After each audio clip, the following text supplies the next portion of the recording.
Bu saha perişan bir haldeydi. Burayı güzel bir park yapıp ismini Salih Gök olarak eski belediye başkanımızın ismini vermeleri çok yerinde bir hareket olmuştur. Keşke bu sayın abimizin ismini büyük bir okula veya bir mahalleye verselerdi bence daha iyi olurdu.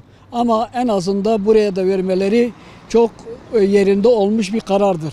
Kendisi Batman'a hizmet etmiş, sağcısı, solcusu fark etmeden bütün insanlarımıza eşit davranarak hizmet etmiş ve hizmet ederken kalp krizi geçirerek vefat etmiştir. Allah rahmet eylesin.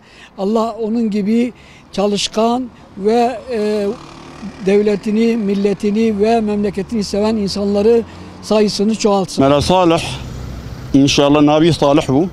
İnşallah ما يطالع ان شاء الله وخا طالحه يعني شو نبي طالحه وان شاء الله طالحه الطريقه اللي يقرشوا من داكي المانيا بابن نمش خمان زما فرحت هذا تركيا اللي بو بلده باشخاني باطمان بو بلديه باشخاني يعني döneme ki herhalde devam ki o insani han halci memnun bu vallahi memnun bu o gelek çalışmak hoşçakal yani de belediye reisiyade evakavi ki Batman da çalışmak yerinde bu şuma sebebi ki خلجي ممنونة خلج çalışmayı ممنونة حتى أنا كاجي يعني خدمتي هيجي أثري دوام دك حتى نبي فرق بكنا نعمل صالح وجوز يعني نا حقيقي تشكي مظن نبي بكنا تشكي مظن نكو ما فرقتني إذا خدا جرادبة خدا عز وجل مويته بجنته خشابك أم قال جي ممنون وخدمته هيجي دوام دك أثري وجي هنا تكتي وكاوي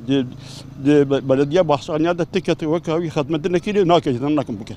مال الصالح قوك والله خدي جرازي به خدي تعالى الرحمة خدي لك يا ربي بارك سنة بي بكرنا إنسانك مسلمان وإنسانك قنجب والله وشلو هات نهات سر بلدية حادثك ياتك وإيجو الرشوة بستيني وإيجو ألاندا فيراندا ملعوندر يعني إلك أو كاو إجراتا هناك أو جتشو يعني ولا مثلا إنسانك يقول مسلمان تيا هناك دوية بليبو يعني ورحمة خدي لي بيجي جنت والله بارك سنة بي بكرنا أما خوزيت تشكيدي هي مصدر جي بابان أبناك نيتر ليبويا نيتر ليبويا يعني أبجي دي سابجي باشا خدي جوا رازي بإيكو أبجي بكرن أزمتاي ممنون أمجي ممنون زمان مدى يعني ممنون مجي خدي جا رازي بي خديش حاضر أجي رازي بي و أبا هيجي خدمتي يعني أبا أسري فيها هنا أبجي تفيقا أسري فينا يعني ألطيابيا هناك هر تشتي يعني sağlam tabet yani tişki go çekir bana sağlam tabet. Batman ise Batman au bu yani. Proje hناك tab proje bu.